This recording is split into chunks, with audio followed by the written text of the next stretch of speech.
Hi friends, సైకాలజీలో short cut కాదండి, గుర్తుపెట్టుకోవడానికి ఈజీగా ఒకసారి చూసుకుని వెళ్ళండి.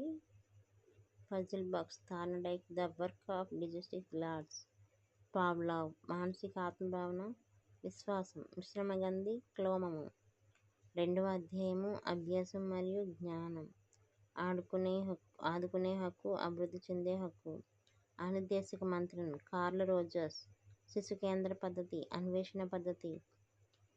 ఎథిలోపిస్ మస్తిష్క పక్షవాతం. అశాబ్దిక పరీక్షలు నిరక్షరాస్యులందరి కోసం. వస్తు స్థిరత్వ భావన, ఇంద్రియ చాలక దశ. Differential aptitude test, Thurstone. అవసరాల అనుక్రమణిక సిద్ధాంతం, మాస్లోవ్. ఉన్నత మానసిక ప్రక్రియ, వివేచన. Mentality of apes, Kohler. త్వరణం, ప్రతిభావంతమైన పిల్లలు. అంటే ఇవి మామూలు